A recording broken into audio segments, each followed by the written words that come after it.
So more on physical security controls, we have premises and company surroundings. So we have things like fences, gates, walls, alarms, closed circuit television cameras or CCTVs. Intruder systems, like you may have pressure points on the fence so that if somebody's pressing on the fence, the pressure is sensed, the change. They may have pressure plates in the ground where people running across the ground are detected if they weigh over, say, 50 pounds or something, in case you have dogs also. You may have dogs also to protect the grounds. Panic buttons, so panic buttons in strategically placed areas like out in the parking lot for your employees in case there's somebody tries to snatch and grab in the parking lot.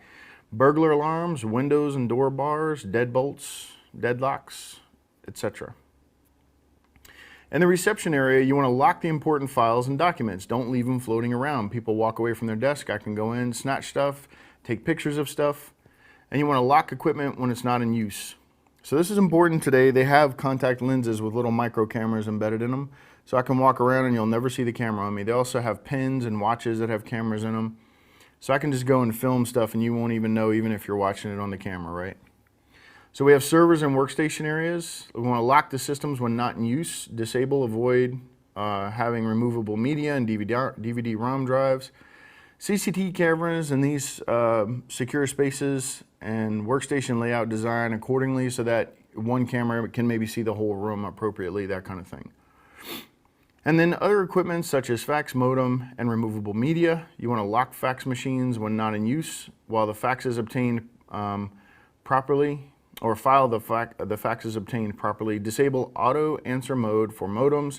Do not place removable media in public places, and physically destroy the corrupted removable media. So this is an important one. You'll see a couple of test questions on this, and the first one, premises and company surroundings. So lock the fax machine when not in use. File the faxes obtained, so the incoming faxes, you want to take those and lock them away as they come in, or preferably send them to a mailbox instead of printing them directly so that they can be printed on demand, because they're just going to sit there until someone grabs them, right? And then if somebody does send a fax and somebody snatches it, how do you know that one is missing? So you need a way to kind of check that. So you got to think about that. Fax machines are, a lot of people still think they're good security because it's old school technology. It may be harder to eavesdrop on it versus getting in someone's email. So like medical people still use these quite a bit and trust them. But you know, the physical access to them is usually not controlled very well at all. Even at hospitals, it's incredibly, I see it all the time, where I'm like, man, I could just walk, this is so dumb. I had to fax this thing, I went through all this trouble, and now I could just walk up here and snatch this thing. This is just dumb, right? So don't be stupid about that kind of thing. Don't miss that if you're doing an assessment. And then now on to access control.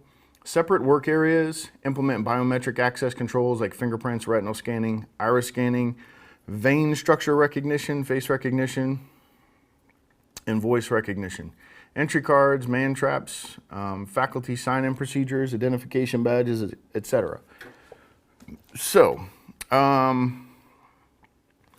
there's a lot of different stuff we could talk about in here. So, separate work areas. You don't want your security team working out in the public with the rest of the organization.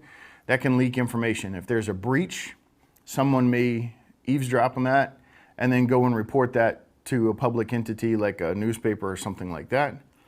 With respect to fingerprinting, sometimes those can be faked with tape and things like that, so you want to kind of take that into consideration. And with respect to accuracy, right? So accuracy goes this way, inside out. So the iris, the back of your eyeball, the closest thing to your brain is the most secure. The iris is the second. The handprint is the third, and then the fingerprint is the fourth. So the further away you get from your brain, the least accurate it is. So the closer you get to your brain, the more accurate it is. So in the order of accuracy from least to best, it's fingerprint, palm, iris, retina. Retina is a vein scan. It's looking at the back of your eyeball on the curved part. The iris scan is the outer part of your eye, the front part, okay? So as you leave your brain, you get less and less accurate. Okay, so that's how you remember which one's more accurate. With respect to badges, just remember, I wouldn't put my name and that I'm an elite member of a security team. You know, don't advertise more than you need to advertise. People need to know whom you are, what your name is. That's about it. And you might even abbreviate your name. In other words, not give them your full name. What else do we need to discuss in here? So we talked about the face recognition. So again, the face is less accurate than the iris, or the iris and then the retina. The closer you get to the brain, the more accurate it is, from your hand upwards. Man traps. So a man trap, which today will probably get rebranded as a person trap, is a box. And you walk into this box, and then you walk out of the box. So if you've ever been to like an Equinox data center, you will have traversed a man trap. But these are big man traps, or most of the time they're going to be smaller than that. They're little boxes about a little bit wider than shoulder width apart. I'm a big guy, so they're not much bigger, not much wider than me, maybe a foot.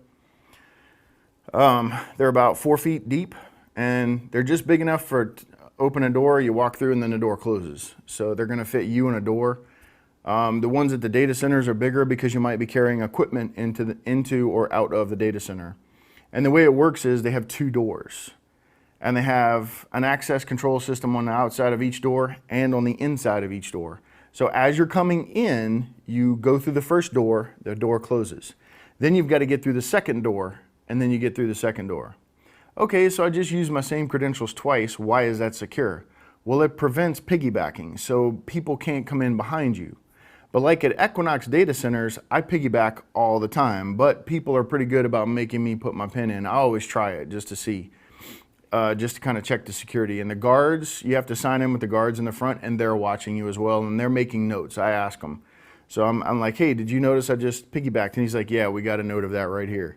So they do film and everything, and they record all of their video. So these are things that you want to check and ask about. It's important stuff, and it raises the security posture. So you don't want to just kind of go along. You know, these things are in place for a reason.